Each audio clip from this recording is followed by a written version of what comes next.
I am TJ, joined by Diana. This is the Congressional Times for Monday, June 8th, 2026. Good to be here. We have a full slate today: energy, politics, and a fraud story that has been a long time coming. Let us start with something that does not get enough attention in domestic political coverage: the Strait of Hormuz. Most people could not find it on a map, but they would absolutely feel it at the gas station if it closed.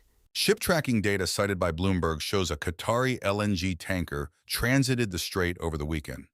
That sounds routine until you look at the context. The context being that U.S.-Iran nuclear negotiations are still unresolved, and Iran has the theoretical ability to disrupt or close that passage. The EIA puts about 20 to 21% of global LNG trade through that single choke point. Qatar is the third largest LNG supplier to the United States by volume. So every tanker that moves through there is not just cargo, it is a data point in a live geopolitical risk calculation. And right now, that calculation is running in parallel with negotiations that have not produced an agreement. Both things are true at the same time. It is a strange situation. The commerce continues, the diplomacy stalls, and the strait just sits there being very strategically important. For American consumers, the connection is direct. If Hormuz gets disrupted, LNG prices spike, European allies scramble, and the U.S. faces pressure on its own supply commitments. And Congress is simultaneously debating domestic energy production legislation. The foreign price environment feeds directly into those fiscal arguments. Which we will get to in our Saudi story. But on Iran, the administration has not closed a deal, has not walked away, and the tankers keep moving. That is either reassuring or unnerving, depending on how you read the Iranian government's current posture, probably both.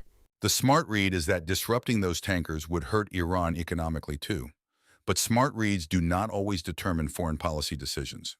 No, they do not, which is why the administration's ability to close a credible agreement or credibly walk away actually matters here. We will keep tracking that. Moving on, Kamala Harris has confirmed she is thinking about a 2028 presidential run. Which, to be fair, she probably started thinking about sometime around midnight on election night 2024. ABC News published the report this month.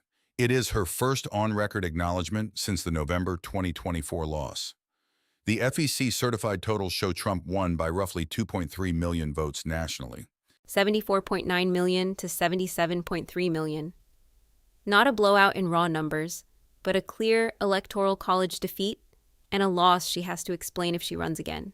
What makes this interesting is the ABC report also noted that some former supporters are already publicly signaling interest in alternative candidates.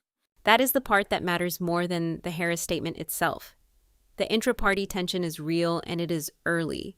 The Democratic Party does not have an obvious successor heir the way Republicans had Trump waiting in the wings after 2020. Harris is filling a vacuum, but the vacuum may not want to be filled by her. There are names being floated: governors, senators, a few newcomers. None of them have said anything official, but the organizing has begun. The real test is fundraising disclosures and early state organizing. You can say you are thinking about running. The money tells you if anyone is listening. And 2028 is far enough away that this is largely positioning right now. But positioning shapes the field, so it is worth watching. The other dynamic is that Democrats are still sorting out what went wrong in 2024. Until there is consensus on the diagnosis, any candidate is running without a clear message. Some want a hard left turn. Some want a return to Obama-era coalition building. Harris herself has not publicly signaled which lane she intends to run in. She has 2 years to figure that out. But the window to define yourself before someone else defines you is always shorter than it looks. And she has already been defined once. That is not impossible to overcome, but it is a real starting point deficit. Fair point. Let's go to the Walz story, which has been developing for a while and got a significant new development this month. A Republican-led House oversight report alleges that senior Minnesota state officials, including then-Governor Walz, failed to act on repeated internal fraud warnings over multiple years. The New York Post cited the congressional document. The allegation is that the inaction allowed hundreds of millions of dollars to be diverted from social services programs meant for low-income residents. That framing is important. This is not a bureaucratic accounting error. The alleged victims are the people the programs were supposed to help. The report alleges warnings were raised internally and not acted upon. That is different from saying the fraud was not detected. It was detected. The claim is that action was not taken.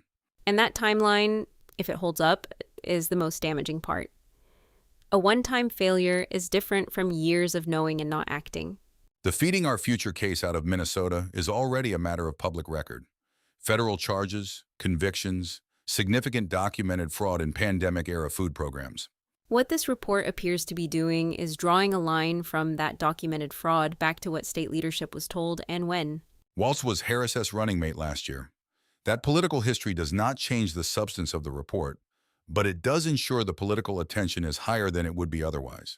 The oversight process exists precisely for this kind of retrospective accountability. Whether the report's timeline survives scrutiny is the question. Democratic responses have pushed back on the framing, calling it a partisan document. That may be true about the framing, and the underlying facts could still be accurate. Those are not mutually exclusive. Right.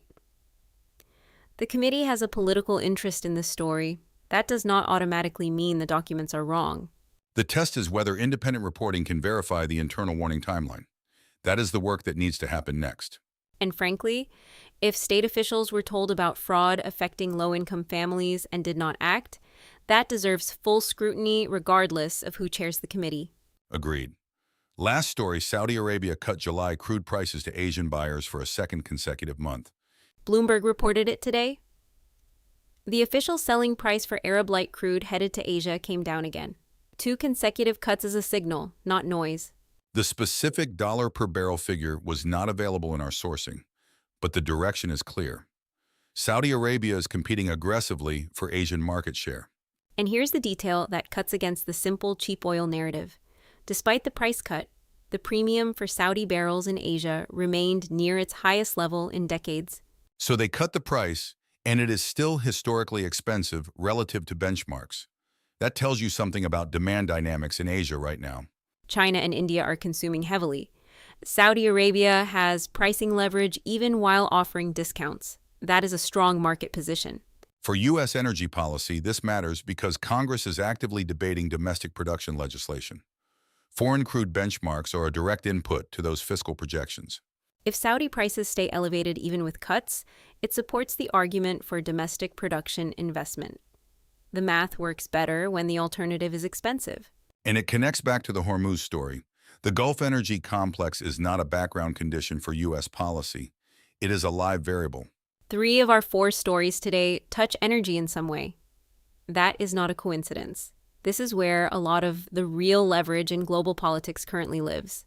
OPEC Plus production decisions, Iranian nuclear posture, Qatari LNG routing, Saudi pricing strategy, they are all connected and they all have domestic consequences.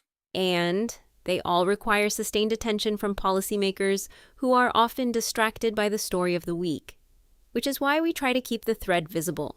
That is the Congressional Times. Find us at thecongressionaltimes.com for deeper intelligence, money trails, lobbying filings, data nobody else is pulling. Visit GabE at gab-e.com. And if you enjoy the show, please subscribe and leave us a review. Thanks for listening. Stay informed, stay skeptical, and we will see you tomorrow.